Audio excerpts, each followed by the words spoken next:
Yeah, you touched on another really important signal in the data, and that is not just the durability of benefit, which we've now observed out to 12 months, but also the speed at which patients achieve remission, with 50% of patients effectively, losing the diagnosis of PTSD within 28 days. So another really unique feature of these treatments is that they work very quickly.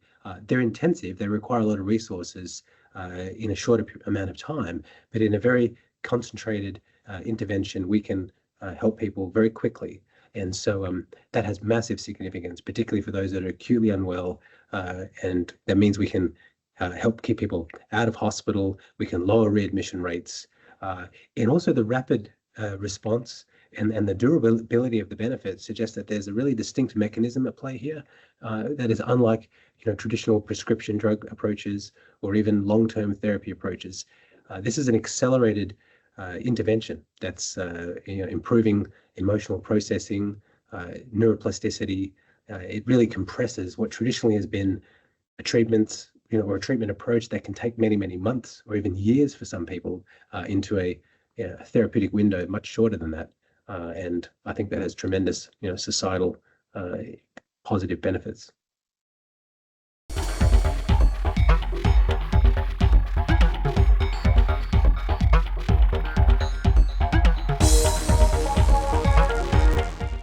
Well, I think as we're seeing in the clinical research and as our real world evidence is demonstrating, these treatments have a role to play. They can be incredibly effective if they're delivered in a well-governed, highly attentive clinical model. They can really help a lot of patients for whom nothing else has worked. And so I think it's going to be increasingly difficult for global regulators to hold the position that these treatments have no therapeutic benefit. And I think we'll see similar sweeping regulatory changes happening across Europe, across the United States, improving access to these treatments.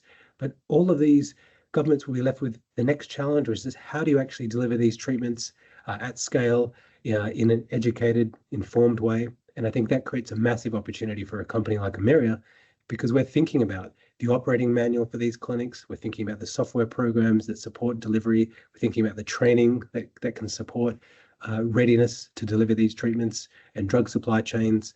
Really, all of the clinical delivery infrastructure needed to deliver these treatments to patients. And I think we'll become increasingly important partner in that global rollout. We see that as a big opportunity for us.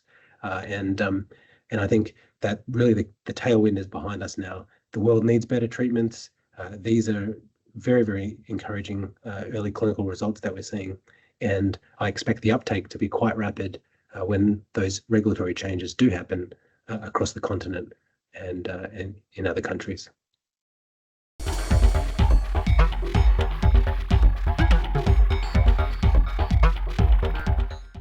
Yeah, well, right now, as you noted, we are growing our clinical network. We have sites now in Western Australia, in Queensland, and in Victoria about to open. We've got our sites set on additional locations in New South Wales and Australian Capital Territory, and in other locations as well. We're really supported by Australia's largest private health insurer, who's reimbursing our treatment models, and that has a massive impact on patient access and accessibility and affordability. And so, we're taking advantage of that, and we're hoping to grow, very quickly and build out the largest clinical network, really globally, but first here in Australia, to reach patients in need, backed by those reimbursed care programs. And how scalable is it? Well, with 5% of the adult population affected by PTSD, a significant portion of patients with depression suffering treatment resistance as well. I think there's an enormous number of potential patients that we can help, probably far more than we can actually get to, really with many years of committed growth. So I think the opportunity ahead of us is huge. It's we're growing as fast as we can to kind of address the unmet need and help those patients. And so I think that's going to be a really important catalyst for us over the next year or two.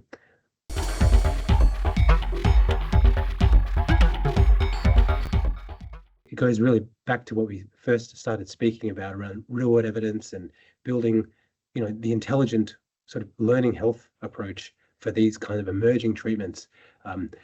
We're really at the frontier of a new approach to mental health, but there are implications that are much broader than that.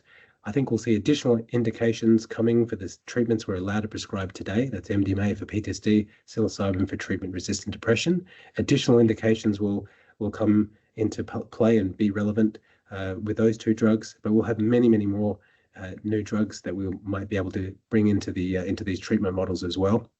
We'll have new funders coming in on board to improve access for their members as well. So there's a real powerful set of tailwinds behind our growth. But perhaps even bigger than that is the privileged position we'll be in, being right at the front line, paying attention to how the patients are doing, learning from the experience of every treatment that we deliver. I think will be even more valuable to drug developers looking to see, take their drugs from trials to clinical delivery, to using the data that we've got to improve the care models that we deliver. There's a foundation of clinical service and clinical evidence that we're gathering that really supports a much more ambitious innovation agenda that sits above that it encompasses everything from novel drug development, which we have an interest in, to better care model delivery, which we're very focused on, to helping roll out the operating playbook to help other services around the world lead from the front and provide these treatments safely to their patients as well. And I think all of those are commercial opportunities for Emyria and potentially much more significant markets than the care delivery work that we're doing today.